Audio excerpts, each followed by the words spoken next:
Dakota Johnson has finally admitted that the narrative we were sold about Jamie Dornan for the last 10 years was a complete fabrication. For a decade, the public was torn between two competing theories about the 50 Shades of Grey stars. One side believed they were secretly in love and hiding a forbidden romance from Jamie's wife. The other side believed they absolutely hated each other, citing the incredibly awkward body language during their global press tour. But according to a specific set of receipts released in June of 2022, both of those theories were wrong. The truth is that Dakota and Jamie were not lovers, and they were not enemies. They were effectively trauma-bonded hostages in a production environment so chaotic that Dakota has now legally gone on record calling it psychotic. To understand why this matters today, you have to look at the timeline of events that the studio tried to bury. By the 10-second mark of this video, you need to see the proof. In a cover story for Vanity Fair published in the summer of 2022,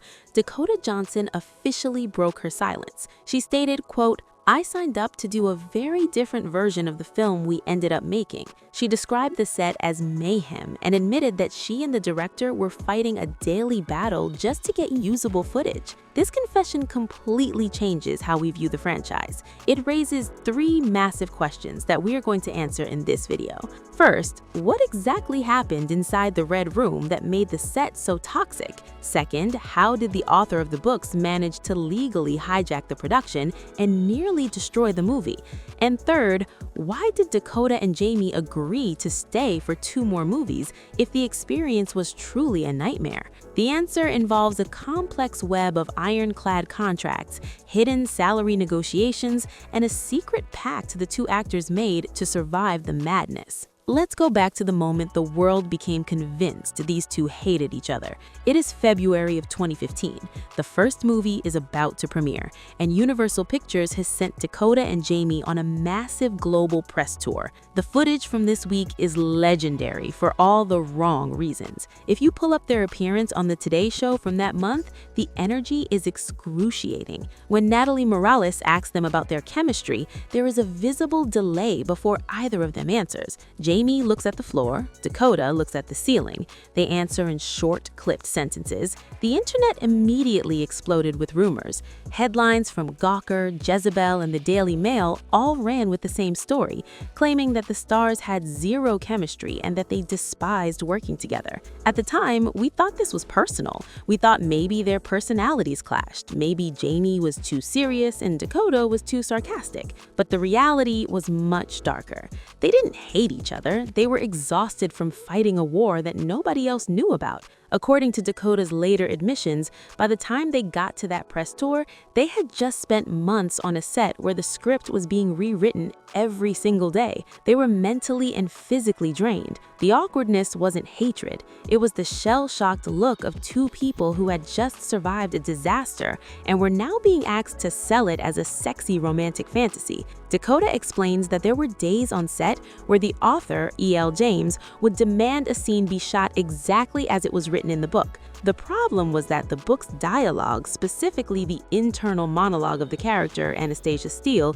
did not translate to screen. Dakota called it incredibly cheesy. She said it simply wouldn't work to say those lines out loud, but the author had unprecedented creative control. This is where the story gets into the legal weeds. Usually, when an author sells their book rights to a studio like Universal, they sign a check and walk away. They might get an executive producer credit, but they don't get final say on the daily shot list. E.L. James was different. Because the books were a global phenomenon, selling over 100 million copies, she had the leverage to demand total control. She was on set every single day. She had veto power over costumes. She had veto power over dialogue. This created a power struggle that turned the set into a battlefield. The director, Sam Taylor Johnson, wanted to make a sophisticated art house-style film. The author wanted a literal translation of her fan fiction. Dakota Johnson and Jamie Dornan were caught in the middle. Dakota described a specific mechanism they used to handle this. She said they would shoot the scene the way E.L. James wanted, just to stop the arguing. Then, while the author was satisfied, they would secretly shoot the scene again the way they wanted to do it. They were essentially filming two different movies at the same time, one for the author and one for the actual edit. Imagine the workload. You are already filming 12 to 14 hours a day. You're filming difficult, technically complex scenes involving nudity and restraints, and now you have to do double the takes because the leadership cannot agree on the script. That is why they looked so tired in 2015. They were pulling double shifts to save the movie from itself. This leads us to the most shocking aspect of the production, which is the physical reality of the Red Room. Today, in 2025, we're used to hearing about intimacy coordinators. These are professionals hired to choreograph sex scenes, ensuring that actors are comfortable and that their consent is respected. When 50 Shades was filmed in 2014, intimacy coordinators were not the industry standard. Dakota and Jamie were largely left to figure it out themselves. Dakota has since revealed that the scenes were not sexy to film. They were technical, cold, and often humiliating. She described being blindfolded for hours at a time. Because of the way the scenes were set up, she often couldn't see what was happening around her. She was tied to a bed or a piece of furniture, completely vulnerable to the crew of technicians, lighting grips, and sound guys standing a few feet away. This is where the bond with Jamie Dornan became critical. Dakota revealed that Jamie took it upon himself to be her protector. The moment the director yelled cut, Jamie would be the first person to cover her up. He would throw a blanket over her, he would stand between her and the camera, he would make sure she felt safe. If they actually hated each other, as the rumors suggested, this level of trust would have been impossible. You cannot let someone tie you up and manipulate your body for weeks on end if you do not trust them implicitly. Dakota said, quote, "He was like a brother to me. I love him so much. We had to really trust each other and protect each other." The irony is that while the world was analyzing their body language for signs of hatred, they were actually forging a deep platonic trauma bond. They were the only two people who understood how difficult the situation was. But if it was so bad, why didn't they quit? This brings us to the money and the contracts. Hollywood contracts are notoriously difficult to break. When an actor signs on for a franchise, they usually sign a 3-picture deal. This locks them in for the sequels before the first movie is even released. Dakota and Jamie were legally obligated to return for 50 Shades Darker and 50 Shades Freed. If they walked away, they would have been sued for breach of contract, which could have cost them millions of dollars and blacklisted them from the industry. The director, Sam Taylor Thompson, did not have the same constraint. She quit immediately after the first movie. She publicly stated that she and E.L. James were like oil and water. She refused to come back for the sequels. This left Dakota and Jamie alone with the author for 2 more films. To make matters worse, the salary negotiations for the first movie were surprisingly low. Reports from Variety at the time indicated that both Dakota and Jamie were paid roughly $250,000 for the first movie. For a film that went on to gross over $570 million worldwide, that's pennies. However, once the first movie was a hit, they had leverage.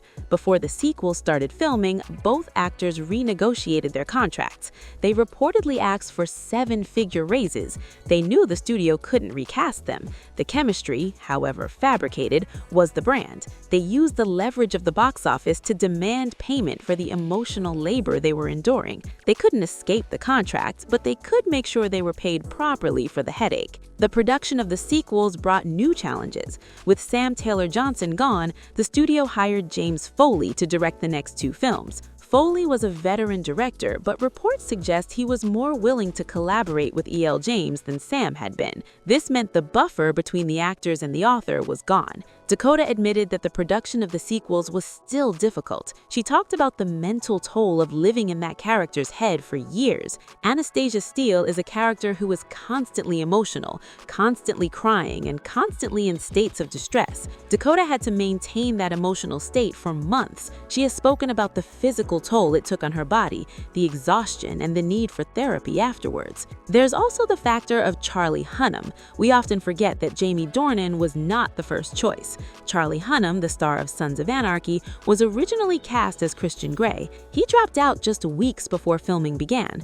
At the time, he cited scheduling conflicts, but in later interviews, Hunnam admitted that he had a nervous breakdown. He said he couldn't handle the pressure. He saw the chaos coming and he bailed. This left Jamie Dornan to fly into Vancouver just days before production started. He didn't have months to prepare. He didn't have time to build a rapport with Dakota.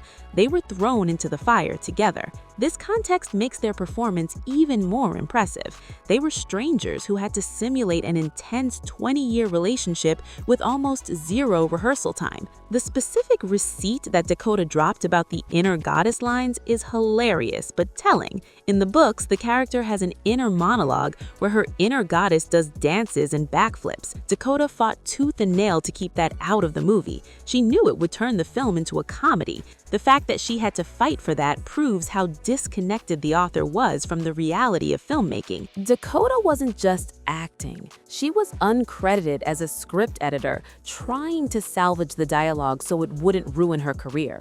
Now let's look at the payout. Did the strategy work? Despite the critical trashing, the movies have terrible scores on Rotten Tomatoes. The franchise made over $1 billion globally. It launched Dakota Johnson onto the A-list. It allowed her to start her own production company, Tea Time Pictures. It allowed her to pivot to prestigious indie films like The Lost Daughter and massive Sony blockbusters like Madam Web, although that is a different controversy. For Jamie, it allowed him to pivot to serious dramatic work in Belfast and The Tourist. They paid the price of admission. They endured the psychotic set. They ignored the rumors, and they emerged with the capital to do whatever they wanted. Recently, in 2024 and 2025, we have seen the final proof of their friendship. Jamie Dornan has spoken about texting Dakota regularly. They have been seen at events together, looking genuinely happy and comfortable. This is the ultimate vindication. You do not text a former coworker 10 years later if you hated them. You text them if you went through the trenches together. Dakota's confession in Vanity Fair wasn't a complaint. It was a victory lap. She was finally free to tell the truth because she had survived. She could look back and laugh at the absurdity of the inner goddess fights and the modesty pouches because she won. She got the career, she got the money, and she kept the friend. So the next time you see a clip of that disastrous 2015 press tour on TikTok, don't cringe. Look closer. Look at the way they are looking at each other. That isn't hate.